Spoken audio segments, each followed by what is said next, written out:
하나님께 영광의 박수 올리겠습니다. 우리 좌우에 인사하겠습니다. 주님의 사랑으로 사랑합니다. 주의 이름으로 축복합니다. 주님의 평강과 은혜가 여러분과 함께 하기를 바랍니다. 우리가 이 땅을 살아가면서 우리에게 주어지는 여러 일들이 많이 있습니다. 대개의 삶이라는 것이 이렇습니다. 내 앞에 어떤 일이 생겨나게 되면 그 문제를 헤쳐가게 되는 것이 우리의 모습이죠. 대개는 그러니까 눈앞에 일어나게 되는 일들을 헤쳐가면서 우리의 인생이라는 것이 지나가게 되어 있습니다. 어떤 사람은 분주하고 바쁘게 살아가기도 하고 어떤 사람은 좀 한가하게 살아가기도 합니다. 어떤 사람은 괴로움으로 고통 중에 살아가기도 하고 어떤 사람은 즐거움 속에 살아가기도 합니다. 그런데 이렇게 앞만 보고 살아가다 보면 예기치 못한 곳에 덜컥 다가와 있는 경우가 있게 되죠. 인생을 살면서 수많은 사람들이 성공했다고 말합니다. 그래서 큰 부자가 되기도 하고 높은 지위에 올라가기도 하고 그렇게 되었다고 말하는데, 그런 분들 가운데 많은 분들이 인생의 마지막에 이렇게 말합니다. 뒤를 돌아보니 후회가 많다, 이렇게 이야기하죠. 이유는 무엇 때문에 그랬겠습니까? 보다 멀리 봤다면, 보다 좀 넓게 봤다면 그러면 인생이 완전히 달라졌을 텐데 그렇지 못했기 때문입니다. 수많은 사람들이 자기 눈앞에 보이는 것을 보고 살아갑니다. 그런데 우리는 이 땅에서의 삶을 넘어서 영생에까지 바라보고 우리의 삶의 시야가 현세가 아닌 내세와 하나님 나라까지 크게 확장돼서 우리의 인생이 결코 후회가 없는 복된 생애가 될 수 있기를 우리 주님의 이름으로 축원합니다.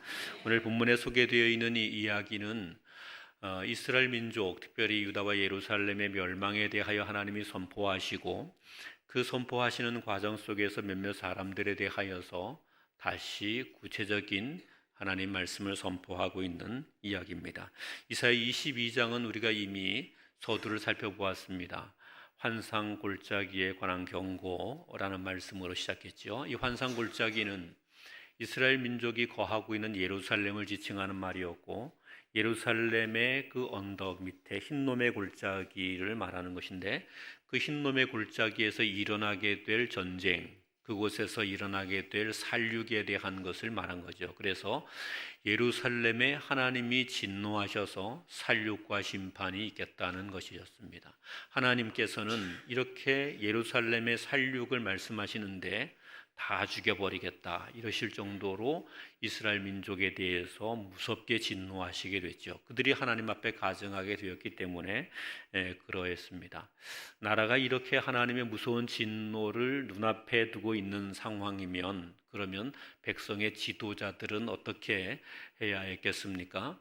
하나님을 바라볼 수 있어야겠죠. 그의 시야를 보다 더 넓게 멀리 하나님을 바라보고 하나님의 뜻은 무엇일까? 어떻게 하면 우리가 그 하나님으로 인하여서 은혜를 받게 되고 용서함을 받게 되고 우리에게 선포된 저주가 아니라 다시 복이 되게 할 것인가, 이런 생각들을 해야 되지 않겠습니까?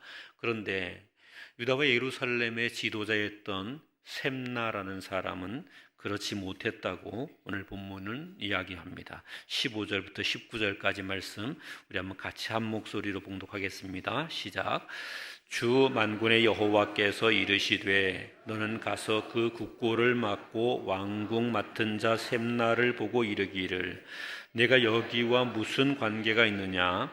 여기에 누가 있기에 여기서 너를 위하여 묘시를 받느냐?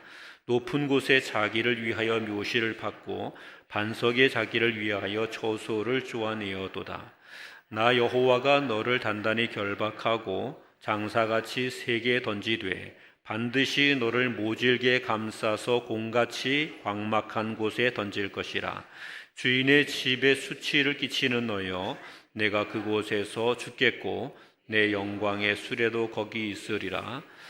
내가 너를 내 관직에서 쫓아내며 내 지위에서 낮추리니. 아멘.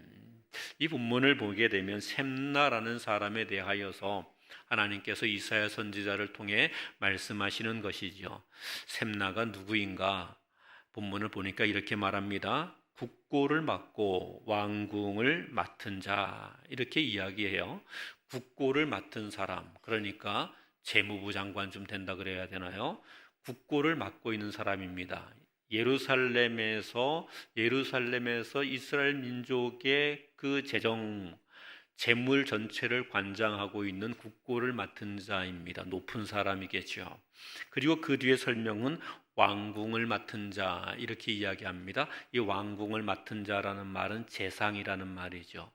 국내 대신을 일컫는 이야기입니다. 그러니 이 셈나라는 사람은 유다와 예루살렘에서 엄청나게 높은 지위를 갖고 누리게 됐던 사람입니다. 재무부 장관 겸해서 재상이기도 하다면 그 나라의 모든 권세를 한 손에 움켜쥐고 있는 사람이죠. 돈도 그의 손에서 움직이고 권력도 그의 손에서 움직이는 그런 사람입니다. 이 사람이 셈나입니다. 이 셈나가 무슨 일을 하게 됐다고 말하는가 하면 이렇게 말합니다. 자신을 위하여 묘시를 팠는데, 높은 곳에 자기를 위하여 묘시를 팠고 반석을 쪼개서 거기에 자기의 초소를 삼았다, 이렇게 이야기하고 있습니다. 이 본문에서 묘시를 팠다는 이야기는요, 특별히 높은 곳에 묘시를 팠다는 이야기는 왕의 무덤과 같은 무덤으로 자기의 무덤을 준비했다 하는 그런 이야기입니다. 본문에서 소개된 이 높은 곳, 특별히 높은 곳 반석을 쪼개서 묘시를 만드는 것은 누가 하는 것이었느냐 하면, 고증에 의하면 유대와 예루살렘에서 왕들만이 그런 묘시를 가졌다고 그럽니다. 왕들만이 그런 묘시를 가진 겁니다. 왕들만 그런 묘시를 가졌는데 지금 셈나가 무엇을 했습니까? 왕들만 갖는 그 묘시를 자기가 갖겠다고 그것을 준비하게 된 것이지요. 그리고 그는 견고하게 자기를 위해서, 자기의 가문의 영광을 위해서, 자기의 권력을 위해서 모든 것을 다 나타내고 드러내고 그랬던 사람이라, 이렇게 본문이 말씀하고 있는 것입니다. 그에게는 영광된 수레가 있었다고 그러네요. 18절 마지막에 내 영광의 수레, 그러니까 그가 타고 다니는 수레는 영광스러운 수레, 찬란하게 빛난 것이었던 거지요. 화려하고 사치스러운 삶을 살았다는 겁니다. 그런데 지금 이 셈나가 예루살렘에서 그렇게 높은 지위를 얻고 있을 때 하나님께서 그 나라에 대하여 선포하신 말씀이 무엇이었습니까? 환상 골짜기에 관한 경고라, 이러면서 선포하셨던 거예요. 예루살렘에 하나님께서 한 놈도 살리지 않고 싹 다 죽여버리겠다, 이렇게 선포하고 있는 때예요. 그러면 이때에 백성의 지도자인 셈나는 어떻게 해야 했습니까? 정신을 차리고 보다 멀리 보고 보다 넓게 봐서, 지금 내가 내 앞에 있는 재물을 가지고 나를 풍족하게 하고 나를 영광되게 하고 우리 가문을 빛나게 하고 우리 권세를 확장하는 것, 이런 것을 할 것이 아니라 하나님의 백성 이스라엘 민족이 살아야 되는 길이 무엇인가를 내가 제시해야 된다, 그렇게 해야 되지 않겠습니까? 그런데 이 사람은 하나님의 저주와 진노와 심판이 선지자들을 통해서 선포되었음에도 이런 것들은 전혀 아랑곳하지 않고 자기 재물을 쌓는 것에 급급했고 자기 가문을 풍성하게 하는 데 온통 신경을 썼고, 심지어는 자기 묘실을 왕들의 묘실처럼 만드는 것에 집중했습니다. 하나님이 이런 사람을 기뻐하실 까닭이 없는 것이지요. 그래서 이 사람에게 하나님이 선포하시는 말씀이 이런 겁니다. 내가 셈나 너를 단단히 결박해서 장사가, 힘 있는 장사가 뭘 던지듯이 힘껏 내다 던지겠다, 그렇게 이야기합니다. 본문을 보면 너를 반드시 모질게 감싸서 공같이 광막한 곳에 던질 것이라, 이렇게 말합니다. 이 본문을 가만히 보면 이런 거예요. 하나님께서 이 셈나를 아주 똘똘 뭉쳐 싸서 공처럼 만들어 가지고 공을 던지듯이 힘껏 던지겠다, 이런 말이죠. 다시 말하면 이 사람이 이스라엘 백성의 땅에 있지 못하도록 하겠다는 겁니다. 황량하고 광막한 곳에 있게 하겠다. 고통스러운 곳으로 던지겠다. 하나님이 그렇게 이야기하시는 거죠. 그리고는 또 설명하는 이야기가 너는 거기서 죽을 것이고 내 영광의 수레, 네가 지금 화려하게 만들었던 그 수레도 거기에 그냥 가게 될 것이다. 이렇게 말씀합니다. 하나님께서 이 셈나에게 왜 이렇게 말씀하셨겠습니까? 그냥 단지 이놈이 부정한 놈이어서 그렇지 않습니다. 본문을 가만히 보면 이런 거예요. 이 셈나는 아주 존귀한 가운데 섰습니다. 국고를 맡은 자였고요, 왕궁을 맡은 자, 국가의 재정을 총체적으로 관장하는 자였고요, 왕궁의 정치적인 권력을 가지고 모든 것을 관장하는 사람이었습니다. 그런데 그것을 다 빼앗긴다고 말하죠. 이 높은 지위에 오르게 됐다면 이것은 성공했다는 말입니다. 이것은 복을 받았다는 이야기지요. 그렇지 않습니까? 저는 우리 교인들이요, 이런 복도 은혜도 누리게 되기를 바랍니다. 이럴 때 좀 센스 있게 아멘을 해야 하나님이 알아서 복을 주실 텐데 약간 센스가 늦어요. 이럴 때도 주무시면 받을 복을 놓칩니다. 다시 하겠습니다. 하나님께서 이 셈나에게 이렇게 번성하게 하심처럼 우리 교인들에게도 이런 복을 좀 많이 주시고 이런 복을 우리도 누리게 되기를 주님의 이름으로 축원합니다. 그런 복이 우리에게 있었으면 좋겠습니다. 그런데 복 받는 게 중요한 게 아닙니다. 본문이 그 이야기를 하는 거예요. 성공하는 것 좋은 일이지, 그런데 그게 중요하지 않다. 그리고 돈을 많이 벌고 재물을 많이 쌓는 거 좋은 일이지, 그런데 그게 중요하지 않다. 그런데 이것 하나님께서 우리에게 복을 주시고 하나님께서 우리에게 은혜 주셨을 때 그때 잊지 말아야 되는 것이 있다. 그것이 무엇이냐 하면 내가 받은 복, 내가 받은 은혜, 그것은 그냥 네 탐욕을 채우라고 있는 것이 아니고 하나님의 뜻을 이루도록 우리에게 허락하신 사명이 거기에 함께 덧붙여 있다는 거예요. 하나님이 우리에게 주신 복에는 사명이 덧붙여져 있습니다. 여기 아멘을 해야 진짜입니다. 아까 아멘은 그건 좀 약간 그렇고 여기 아멘이 진짜입니다. 다시, 하나님께서 우리에게 주신 복, 여기에는 사명이 덧붙여져 있습니다. 셈나에게 하나님이 복을 주셨어요. 국가의 재정을 다 관장할 수 있는 복이, 그리고 정치를 다 장악할 수 있는 복이 그에게 있게 하셨어요. 그러면 그는 그의 시야를 멀리해서 하나님을 바라보고 하나님의 말씀을 듣고, 이스라엘 백성들이 지금 하나님의 진노와 심판을 받게 돼 있는데 그렇게 하지 못하도록 그에게 있는 재물과 그에게 있는 권력을 사용했어야 할 것입니다. 그러면 하나님께서 이 셈나를 기뻐하셨겠지요. 그렇게 했으면 하나님께서 너는 다윗의 집에서 그 주인을 기쁘게 한 자라 이러면서 하나님께서 그에게 복을 선포했겠지요. 우리가 세상에서 복을 받게 되고 또 하나님의 은혜를 받게 되는 거 귀한 일인데, 그 은혜 받고 복 받은 것으로 우리의 탐욕을 채우려 하면 안 됩니다. 이 속에 사명이 있다는 사실을 꼭 기억해야 됩니다. 그리고 그 사명을 감당하는 것으로 멀리 내다보며 하나님의 영광을, 하나님의 은혜를, 하나님께서 우리에게 채워주실 하나님의 은총을 기대할 수 있어야 됩니다. 저는 우리 교회와 성도들이 이렇게 보다 멀리 내다보고 내게 주어지신 복이 단지 탐욕이 아닌 사명과 덧붙어 있다는 사실을 기억해서 이 사명을 잘 감당함으로 복이 되기를 우리 주님의 이름으로 축원합니다.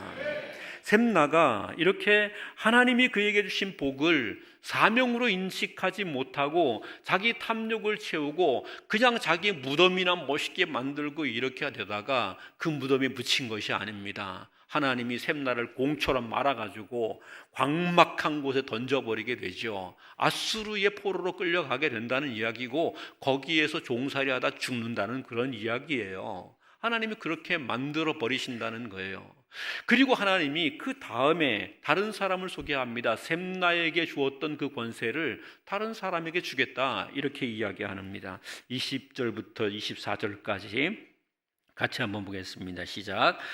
그날에 내가 힐기야의 아들 내 종 엘리야김을 불러 네 옷을 그에게 입히며 네 띠를 그에게 띄워 힘있게 하고 내 정권을 그의 손에 맡기리니 그가 예루살렘 주민과 유다의 집의 아버지가 될 것이며 내가 또 다윗의 집의 열쇠를 그의 어깨에 두리니 그가 열면 닫을 자가 없겠고 닫으면 열 자가 없으리라.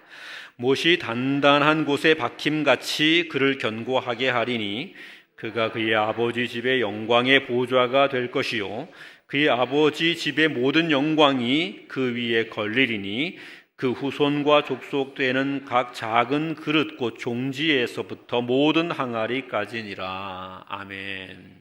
이 본문을 보면 셈나에게서 하나님께서 그의 모든 재물, 권력을 빼앗습니다. 빼앗아서 누구에게 준다고 해요? 엘리야김에게 준다고 합니다. 엘리야김에게 준대요. 엘리야김에게 셈나에게 입혔던 옷을 입히고 엘리야김에게 셈나가 띄었던 띠를 띠게 하고 이 엘리야김에게 셈나에게 주었던 권력을 하나님이 다 주시게 된다고 그렇게 이야기합니다. 그러니까 하나님이 주신 복에 사명이 있음을 망각했던 사람에게는 그 복이 빼앗겨 버리는 겁니다. 다른 사람에게로 넘어가게 되는 거예요. 그런데 이 엘리야김이 어떻게 되는가 하면 예루살렘 주민과 유다 집의 아버지가 된다. 예루살렘과 유다에서 아버지가 된다는 말은 가장 존귀한 자가 된다는 말이에요. 가장 존귀한 자가 된다. 그리고 그에 대한 설명이 내가 다윗의 집의 열쇠를 그의 어깨에 두리니 그가 열면 닫을 자가 없겠고 닫으면 열 자가 없으리라. 어디 이 말씀을 들으니까 신약 성경에 비슷한 구절이 있는 것 같죠. 성경을 좀 아는 척을 해서 하셔야 됩니다. 신약 성경에 이런 비슷한 구절이 있는 것 같죠. 그럼 막 고개를 끄덕끄덕거리고 이래야 우리 교회 성도들이 성경에 대한 지식이 많구나 그러지. 이건 뭐 생전 처음 듣는 얘기인데요, 이러면 안 돼요. 다시요, 좀 아는 척 좀 하세요. 22절에 내가 또 다윗의 집의 열쇠를 그의 어깨에 두리니 그가 열면 닫을 자가 없겠고 닫으면 열 자가 없으리라. 이게 어디 신약 성경에서 많이 본 것 같지요.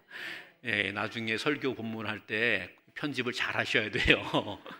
안 한 것처럼. 신약 성경의 마태복음에서 예수님께서 베드로에게 말씀하시면서 내가 너에게 천국의 열쇠를 주는데 이 땅에서 열면 하늘에서도 열리고 이 땅에서 닫으면 하늘에서 닫힌다, 이런 얘기를 하시잖아요. 그러니까 이 본문을 보면서 베드로에게 말씀하신 것과 같은 말씀이네, 이렇게 생각을 하고 베드로에 대한 이야기와 같은 것으로 이 본문을 설명하는 분들이 있습니다.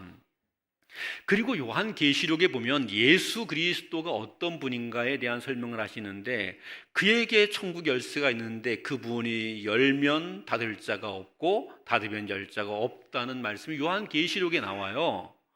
요한계시록에 우리 권사님이 이제 아는 척을 잘 해주셨어. 좀 센스 있게 아는 척을 좀 하려니까. 센스 있게. 그렇게 요한계시록에 설명하고 있어요. 그러니까 어떤 목사님들은 이 본문은 엘리야김은 예수 그리스도를 상징하는 것이다, 그렇게 설명을 해요. 그런데 이렇게 설명을 하면서 본문을 풀어가려고 하면 아주 내용이 복잡해지고요, 어려워집니다. 그래서 제가 이 본문을 어떻게 묵상해야 되는가 살피다가 성경을 묵상하고 이해하는 주요한 원리가 있습니다. 성경을 이해하고 묵상하는 주요한 원리는 뭐냐면요, 이 본문의 이야기는 이 성경에서 해결을 찾아라가 제일 중요합니다.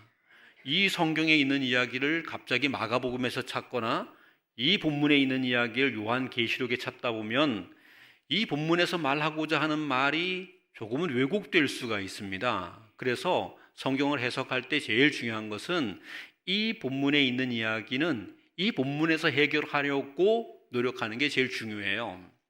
그래서 이 본문에서 맥락을 보면 어떤 이야기입니까? 셈나라는 사람이 다윗의 집, 다시 말하면 유다와 예루살렘 왕조에 귀하게 쓰임받았던 사람이에요. 그런데 그것을 빼앗겼잖아요. 그런데 지금 엘리야김은 어떻게 됐는가 하면 지금 다윗의 집의 열쇠를 가졌다는 얘기가 셈나가 갖고 있었던 그 국고를 맡은 자 열쇠에 대한 얘기겠죠. 그 열쇠가 지금 누구에게 넘어왔다? 엘리야김에게 넘어왔다는 거예요. 그러니까 이 나라의 모든 권세와 권력이 온전히 엘리야김에게 속하게 되었다는 거지요. 하나님께서 이 엘리야김을 이스라엘 민족 가운데 다윗 왕조에서 가장 존귀한 자로 만들어 주셨다 하는 거예요. 그러면 우리가 여기서 질문을 하나 던져봐야 됩니다. 어떤 질문이냐면요, 하나님은 셈나에게서 열쇠를 빼앗은 것은 이해가 돼요. 왜요? 하나님이 그에게 주신 권세를 가지고 그것을 남용한 거지요. 책임과 사명은 망각한 채 자기의 부를 축적하는 일을 했고 자기 무덤이나 만드는 일을 했고 이렇게 한 거니까, 그러니까 하나님이 셈나에게서 그 열쇠를 빼앗은 것은 이해가 돼요. 그러면 엘리야김에게는 왜 줬어요? 엘리야김은 뭐 잘한 게 있나요?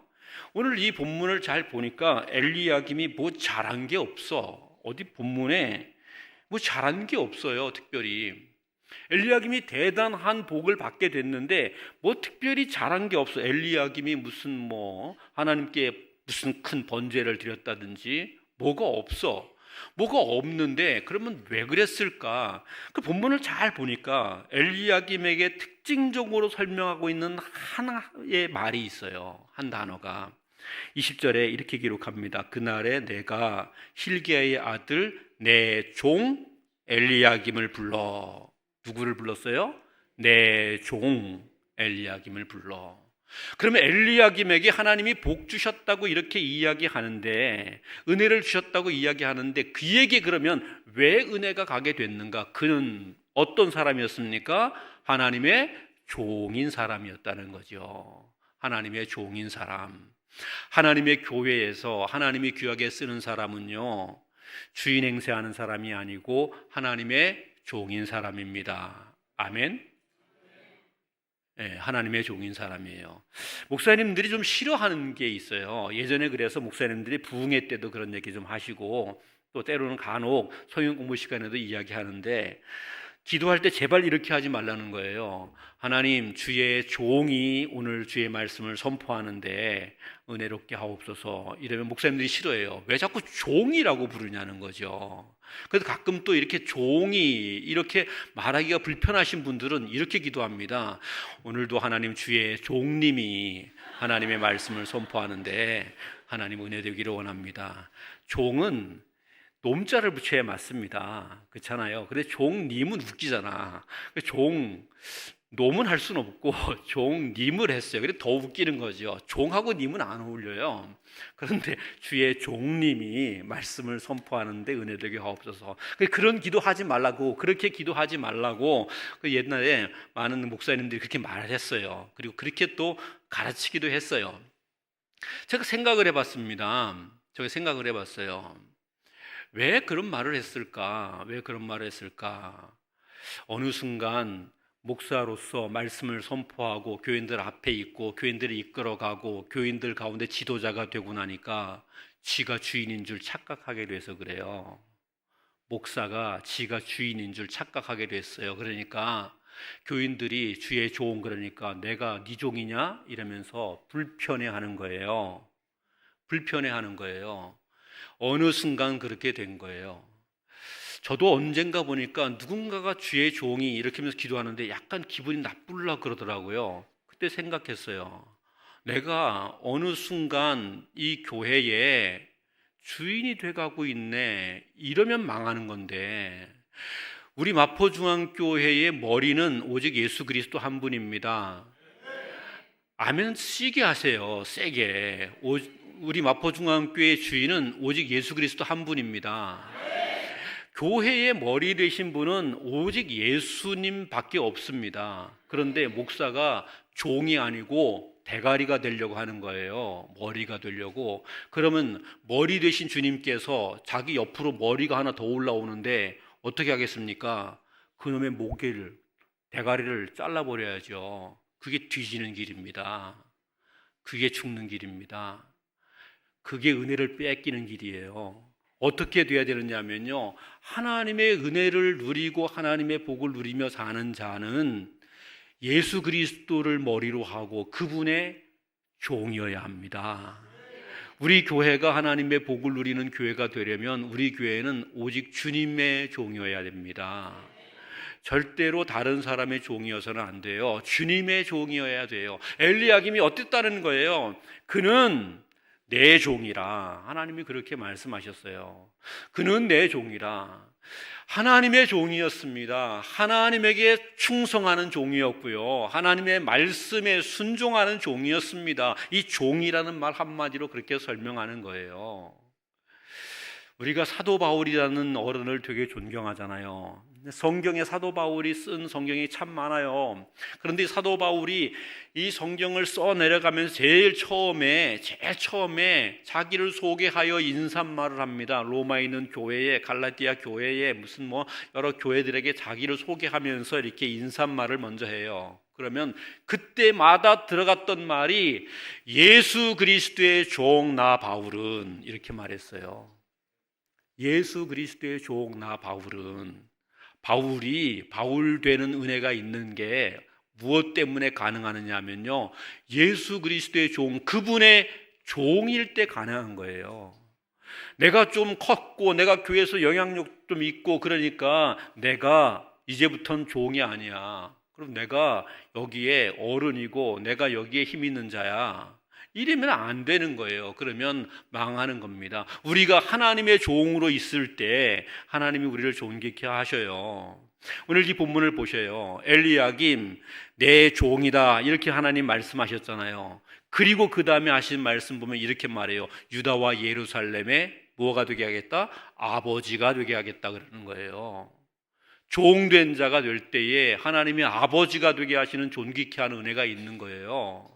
오늘 우리 교회가 성도들이 하나님을 섬기며 살아가게 될 때 반드시 나는 주의 종으로 살겠습니다. 나는 주의 종으로, 주님의 종으로 주의 교회를 섬기고, 주님의 종으로 성도를 섬기고, 주님의 종으로 내게 주어진 사명에 충성하고, 주님의 종으로 주의 말씀 앞에 언제나 아멘하고 순종하겠습니다. 이렇게 되기를 바랍니다. 이렇게 돼야 엘리야김과 같은 복을 누리는 거예요. 본문 보세요. 엘리야김 복 받는데 이렇게 받잖아요. 그는 단단한 곳에 박힌 못과 같이 된다 그래요. 단단한 곳에 박힌 못과 같이 돼서 견고하게 될 것이다.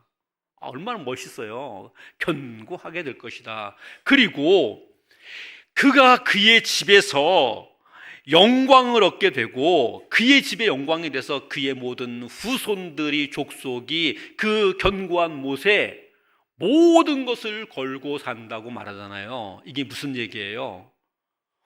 엘리야김이 그의 가문에 복의 복이 되고 복의 통로가 된다는 거예요. 엘리야김 얘기를 하니까 아멘 안 하는데, 여러분이 주의 종이 되면 견고하게 되고 복의 복이 되고 복의 통로가 된다는 거예요. 꼭 자기 걸로 해야지 아멘을 해. 자기 걸로 해야.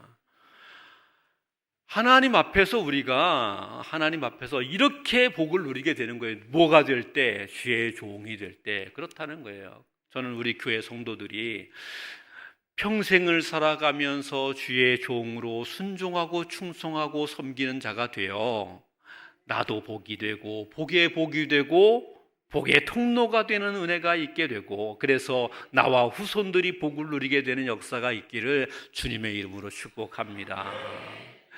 본문은 이쯤 하면 끝나야지 맞아요. 우리 생각에 샘날은 보냈고 나쁜 놈 보내버리고 주의 종이라는 사람에게 하나님이 복을 주셨잖아요. 이러면 끝나야 맞는데 뒤에 한 절이 더 있어요. 한 절이 더 있어요. 25절 25절 말씀 같이 한번 보겠습니다. 시작. 만군의 여호와께서 이르시되 그날에는 단단한 곳에 박혔던 못이 사그리니 그 못이 부러져 떨어짐으로 그 위에 걸린 물건이 부서지리라 하셨다 하라. 나 여호와의 말이니라. 아멘. 갑자기 하나님이 만군의 여호와께서 이르시되, 만군의 여호와께서 이르시되 하는 말을 갑자기 시작한 것은요, 이런 말이에요. 야, 잘 주목해 들어. 지금까지 한 말은 서론이야. 이게 진짜야 하는 그런 말이죠. 갑자기 하나님이 그렇게 이야기했으니까. 끝나면서도 나 여호와의 말이니라 딱 그러잖아요. 그러니까 지금 이게 결론을 맺는 이야기인데 앞에까지 이야기한 건 서론이야. 그리고 지금이 진짜야. 이렇게 말하는 거예요. 그리고는 이렇게 말해요. 그날에 단단한 곳에 박혔던 못이 사그리니, 단단한 곳에 박혔던 못이 누구예요? 조금 전에 엘리야김이잖아요. 단단한 곳에 박혔던 못이 사그리니 그 못이 부러져 떨어짐으로, 사가서 부러져 떨어지게 된다는 거예요. 사가서 부러져 떨어지게 되니까 거기에 걸려있던 모든 물건이 땅바닥에 다 떨어져서 부서지게 된다, 이렇게 이야기해요. 아니, 엘리야김에게 기껏 복을 선포했으면 그냥 복 선포한 것으로 끝내시지 왜 여기에 이런 이야기를 하셨을까? 이게 고민이에요. 신학자들도 이게 고민인 모양입니다. 그러니까 어떤 분이 이렇게 이야기해요. 야, 이 본문 25절은 원래는 이사야의 예언은 24절까지인데 그런데 이사야 시대가 끝나고 난 다음에 이스라엘 백성들이 바벨론 포로가 되어 끌려가게 되잖아요. 바벨론 포로가 끌려가게 되는데 엘리야김의 가문도 다 포로로 끌려가고 박살이 나고 마는 거예요. 그러니까 이사야 성경에 기록된 것 24절까지만 기록하면 그러면 하나님 말씀이 이상하게 성취되지 않은 것 같으니까, 그러니까 나중에 포로가 된 이후에 어떤 사람이 이 본문을 여기다가 하나 집어넣어서 그날에 엘리야김의 가문도 이렇게 망하게 될 것이다, 이 이야기를 집어넣은 것이라는 거예요. 아니, 무슨 성경을 갖다가 여기 붙였다 저기 붙였다, 기분 나쁘면 붙이고 기분 좋으면 뭐 또 떼고 뭐 이런 건가요? 여러분이 간혹 어떤 목사님들의 설교를 듣거나 어떤 신학자들의 설교를 듣게 될 때에, 강의를 듣게 될 때에 어떤 본문은 후대에 누가 어떤 이유 때문에 삽입한 것이다, 또는 어떤 이유 때문에 이 내용이 빠졌다, 이런 얘기를 듣는 순간 그분에게서 빨리 도망쳐야 됩니다. 하나님 말씀 성경을 지가 판단해가지고 여기 넣었다 뺐다 그러면 안 되는 거예요. 요한계시록에 하나님 말씀을 지 마음대로 넣었다 뺐다 그런 놈은 천국의 복은 빠지고 지옥의 복은 더한다고 그렇게 이야기했어요. 그렇죠? 그러니까 그렇게 가르치는 사람이 있으면 그거 지옥에 해당하는 벌을 받기 딱 쉬운 거기 때문에 빨리 도망쳐 나와야 돼요. 하나님이 이 본문을 주신 데는 이유가 있을 겁니다. 하나님이 당장에 우리 논리로 24절까지만 끝나면 맞지, 그런데 25절을 주신 이유가 있을 거예요. 그 이유를 그러면 이 본문을 보면서 찾아야 되는 거예요. 왜 그랬을까? 엘리야김은 그는 사람입니다. 위대한 신앙인이었던 것 같아요. 내 종이라고 말했으니까. 그럼에도 불구하고 그는 주가 아닙니다. 아멘. 그는 주님이 아닙니다. 그런데 사람들이 엘리야김이 대단하게 됐어요. 복을 누리게 됐어요. 영광을 누리게 됐어요. 그에게 능력이 있게 됐어요. 권세가 있게 됐어요. 그러니까 사람들이 주를 믿어야 되는데 누구를 믿어요? 엘리야김을 믿어요. 그런데 그 엘리야김은 사람이에요. 사람은 어때요? 사가지게 돼 있는 거예요. 그가 자기의 힘으로 영원히 복을 누릴 수가 없어요. 사가지게 돼 있는 거예요. 그렇게 되니까 사람을 의지하게 되면 망한다는 겁니다. 본문이 그걸 말해요. 중세를 지나면서 중세의 많은 사람들이 성자를 추앙했습니다. 성경에 등장하는 인물들 가운데 베드로, 야고보, 요한, 바울, 이런 분들 얼마나 위대하게 삶을 살았습니까? 그리고 어거스틴 같은 사람들은 얼마나 위대한 삶을 살았습니까? 그러니까 중세를 지나면서 교회의 성도들이 이렇게 이야기해요. 어거스틴, 성 어거스틴, 바울, 성 바울, 베드로, 성 베드로, 이러면서 그 앞에다가 거룩하다는 이름을 갖다 붙인 거예요. 성 이러면서 붙인 거예요. 이렇게 성을 붙이게 된 것까지는 뭐 이해가 돼요. 왜냐하면 우리도 성이 붙잖아요. 성자, 성도, 그렇죠? 성도. 그러니까 우리도 성이 붙으니까 성 붙은 것까지는 이해가 돼요. 그런데 성자라고 이름을 붙이면서 사람들이 성자에게 기도를 합니다. 베드로에게 기도를 해요. 성모에게 기도를 해요. 이러면서 성자들의 이름을 불러가면서 기도를 해요. 그래서 어떤 성자는 가난해서 부유하게 하는 성자고, 어떤 성자는 우리를 질병에서 고쳐주는 성자고, 어떤 성자는 우리에게 뭘 해주는 성자고, 이러면서 갖다 붙여대면서 그러면서 그들에게 기도를 해요. 종교개혁자들이 이걸 보면서 이렇게 본 거예요. 어떻게 사람에게 기도를 하지? 이건 안 되는 일인데. 그래서 오직 예수 그리스도에게만 의지해야 된다, 이러면서 개혁을 한 거예요. 본문이 그것을 우리에게 말씀해 주고 있습니다. 여러분, 아무리 위대한 목회자가 여러분 앞에서 능력과 권능을 행하여도 여러분은 그를 믿으면 안 됩니다. 우리가 믿어야 될 분은 누구예요? 예수 그리스도입니다. 우리를 위해서 십자가를 지고 죽으신 분, 오직 예수 그리스도. 우리의 구원과 생명의 은혜를 허락하시는 분, 우리 하나님 한 분을 믿어야 되는 거예요. 우리 주 예수 그리스도만 믿어야 되는 거예요. 제가 사람이 좀 착하고 괜찮아요. 그래도 여러분, 저를 믿지 마세요. 제가 신실하게 목회하려고 애써요. 하나님 말씀대로 목회하려고 애써요. 하나님 말씀 묵상하며 진리의 말씀을 옳게 탐구하려고 애써요. 그래도요, 여러분, 저를 믿지 마세요. 제가 능력을 받아서 여러분에게 기도하고 안수하면 병이 물러가고 마귀 귀신이 떠나게 되고 여러분의 사업이 형통하게 되는 이런 일들이 일어나게 돼도 여러분, 저를 믿지 마세요. 여러분은 저를 통해서 예수 그리스도를 보고 예수를 믿으면 돼요. 여러분은 예수를 믿어야 되는 거예요. 이 본문이 그걸 가르쳐요. 엘리야김을 의지하면 엘리야김은 사가 무너지게 되고, 그리고 거기에 의존되었던 모든 것은 다 부서지게 된다, 망하게 된다. 하나님을 의지해야 된다. 견고한 반석 대신은 하나님을 의지해야 되지, 거기에 꽂혀있는 못다이를 의지하지 마라, 이렇게 말씀하는 거예요. 하나님을 의지해야 됩니다. 예수 그리스도를 의지해야 돼요. 우리를 위해 십자가에 못 박혀 돌아가신 예수 그리스도를 의지해야 합니다. 그분을 사모해야 됩니다. 그분만을 믿어야 됩니다. 이것이 진짜 영원히 복받는 길입니다. 인생을 멀리 내다본다는 것은요, 세상의 지혜를 가지고 뭘 꿈꾸는 것이 아니에요. 인생을 멀리 내다본다는 것은 눈앞에 있는 이익을 취하여서 하나님께서 주신 은혜를 사명으로 인식하지 못하는 그런 자가 되는 것이 아니에요. 인생을 멀리 내다본다는 것은 그저 하나님 말씀에 순종하여 살아가게 되는 여기에만 머무르는 것이 아니에요. 인생을 멀리 내다본다는 것은요, 견고한 반석 되시는 예수 그리스도, 그분을 믿는 겁니다. 사랑하는 성도 여러분, 샘나와 같은 어리석은 자리에 처하지 말기를 바라요. 엘리야김처럼 하나님의 종으로 사는 멋진 은혜가 있게 되기를 바라요. 그런데요, 그보다 더 중요한 거, 오직 예수를 믿으시기를 바랍니다. 그래서 영원히 하나님의 복을 누리는 저와 여러분 되기를 우리 주님의 이름으로 축원합니다.